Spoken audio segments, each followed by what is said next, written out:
આ તરફ પોરબંદરના રાણાવાવ રેલવે સ્ટેશન પર ટ્રેનમાંથી બાળકીને બચાવવામાં આવી।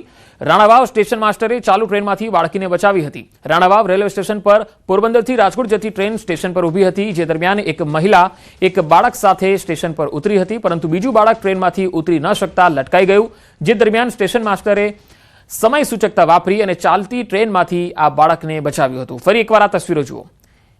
આ તસવીરોમાં તમે જોઈ શકો છો કે એક બાળકી છે જે ચાલુ ટ્રેનમાં લટકી ગયું અને આ મહિલા છે એ બૂમો પાડે છે, સ્ટેશન માસ્ટરની નજર પડે છે અને તુરંત તે એ બાળકીને બચાવી લેશે।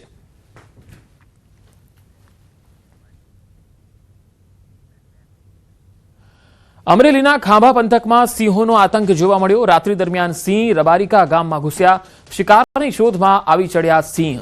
જીઆરડી જવાનોએ ગાયોનું રક્ષણ કર્યું। જીઆરડી જવાનોએ 4 સિંહને દૂર ખસેડ્યા। ગામમાં રેતીના ઢગલા પર સિંહોએ આરામ ફરમાવ્યો। રબારિકા ગામના મુખ્ય ચોકમાં 4 સિંહો ગાયોના શિકાર માટે આવી ચઢ્યા, પરંતુ જીઆરડી જવાનોએ ગૌમાતાનું રક્ષણ કરતા સિંહોને દૂર ખસેડ્યા। ગત રાત્રિએ ગામના ચોકમાં રેતીના ઢગલા પર બેસેલા સિંહ અને જીઆરડી જવાનોનો વિડીયો વાયરલ થઈ રહ્યો છે।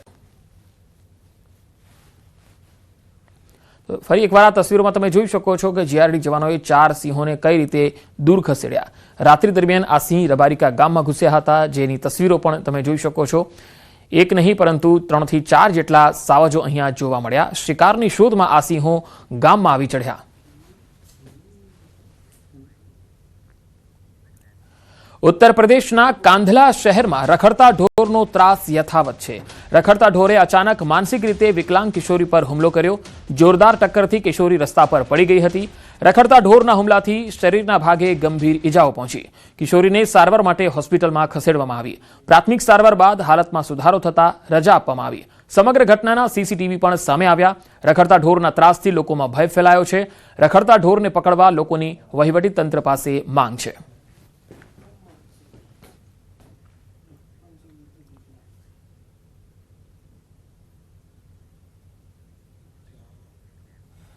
દ્વારકાના દરિયામાં જોવા મળી ડોલ્ફિન। બેટ દ્વારકાના દરિયામાં અદ્ભુત નજારો જોવા મળ્યો। આ તસવીરો અમે તમને પણ બતાવી રહ્યા છીએ। બેટ દ્વારકાના દરિયામાં અવારનવાર જોવા મળે છે ડોલ્ફિન।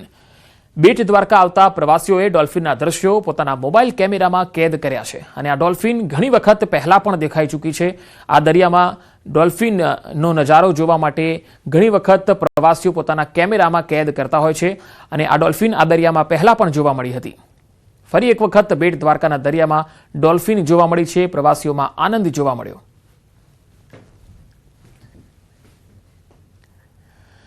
ઉત્તરાયણ તો પૂરી થઈ ગઈ, છતાં દોરીથી દુર્ઘટનાઓ હજુ પણ થઈ રહી છે। બાઇક પર જતા યુવકનું દોરીથી ગળું કપાઈ ગયું। નવસારી કલેક્ટર ઓફિસની બહાર આ બનાવ બન્યો। 25 વર્ષીય બાઇક ચાલકનું ઘાતક દોરીથી ગળું કપાઈ ગયું। બાઇક પર જઈ રહ્યો હતો ત્યારે યુવકના ગળાના ભાગે દોરી ઘસાઈને નીકળી હતી, જે બાદ તેને તાત્કાલિક હોસ્પિટલમાં ખસેડાયો। 14મી જાન્યુઆરીએ ઉત્તરાયણ પૂર્ણ થયાને 3 દિવસ વીત્યા, છતાં ઘાતક દોરીની દુર્ઘટનાઓ સામે આવી રહી છે।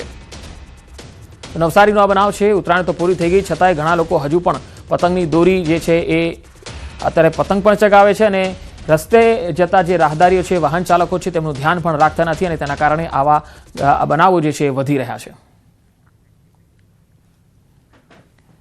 ખેડામાં સ્વામિનારાયણ ગોકુલધામ દ્વારા એક કદમ દિવ્યાંગ સેવા કી ઓર કાર્યક્રમનું આયોજન થયું, જેમાં જરૂરિયાતમંદ દિવ્યાંગજનોને હાઈટેક કૃત્રિમ હાથ પગ મફત અર્પણ કરવામાં આવ્યા। આ કાર્યક્રમમાં સાંસદ દેવુસિંહ ચૌહાણે મોટું નિવેદન આપ્યું।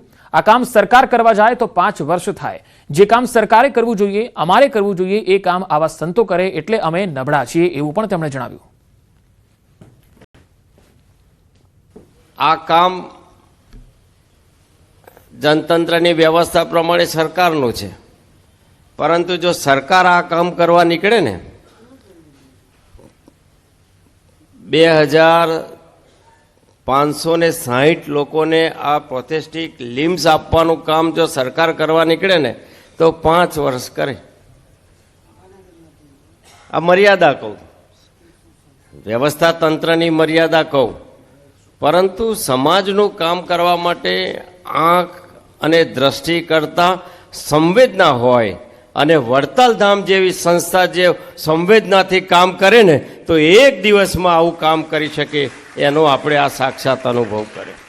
એક રીતે કહેતા તો અમને અહીં આવીને જે કામ અમારે કરવું જોઈએ સરકારે કરવું જોઈએ.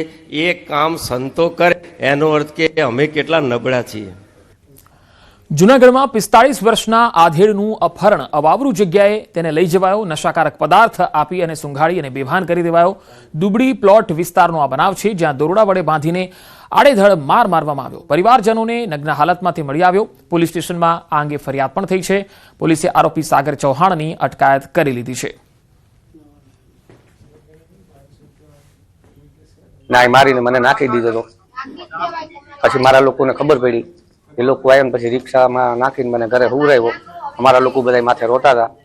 પછી એ ટાણે મને દાખલ ના કર્યો. બીજા દિવસે સંક્રાંતના દિવસે હું દાખલ થયો. આખો દિવસ આખી રાત થયો. બીજા દિવસે મને રબર મળી ગઈ.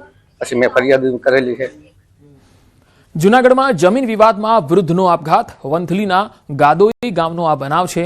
જમીન પચાવી પાડવાના ત્રાસથી કંટાળી વૃદ્ધે ગળે ફાંસો ખાઈ લીધો. સંબંધીઓના માનસિક ત્રાસ અને ધમકીથી વૃદ્ધ પરેશાન થઈ ગયા હતા. 2.5 વીઘા જમીન માટે કાકાના દીકરાએ ત્રાસ આપ્યો. 5 શખ્સો વિરુદ્ધ ફરિયાદ પણ નોંધાઈ. આરોપીઓમાં એસઆરપી જવાન સહિત પરિવારના 5 સભ્યો સામેલ છે. વંથલી પોલીસે ગુનો નોંધી તપાસ હાથ ધરી છે.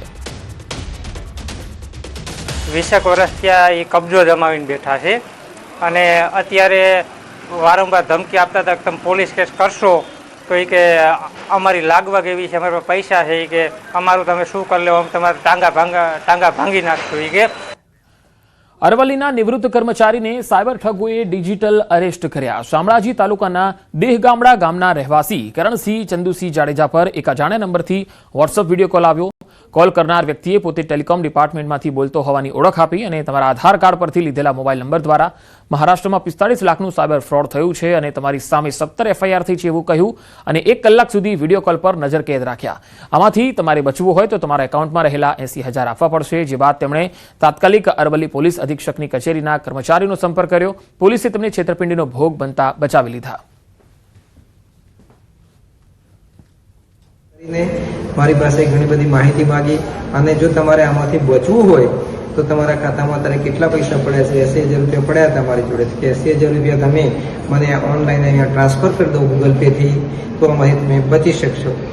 જેથી પછી મેં તાત્કાલિક મેં એસપી કચેરીના કર્મચારીનો સંપર્ક કરતો એ એસપી કચેરીના કર્મચારીએ મને એમની સામે વાત કરી અને આમાંથી ફ્રોડ થતો મને નુકસાનીમાંથી બચાવી લીધો છે. તો તમારે 80,000 રૂપિયા અમે જે બેંક નંબર આપીએ એના એકાઉન્ટમાં તમારે ટ્રાન્સફર કરવા પડશે તો તમને બચી શકશો. અને એ રીતનું વાત જણાવી અને એને ડિજિટલ એરેસ્ટ કરવામાં આવેલા હતા. અમે અરવલ્લી જિલ્લા પોલીસ તરફથી સૌ નાગરિકોને એવી અપીલ છે કે ડિજિટલ એરેસ્ટ જેવી કોઈ વસ્તુ હોતી નથી. એ ફક્ત ને ફક્ત ફ્રોડ કરવાના આશયથી આ કરવામાં આવતું હોય છે. અમદાવાદ મ્યુનિસિપલ કોર્પોરેશનના એસ્ટેટ વિભાગ દ્વારા છેલ્લા કેટલાક સમયથી શહેરમાં થતા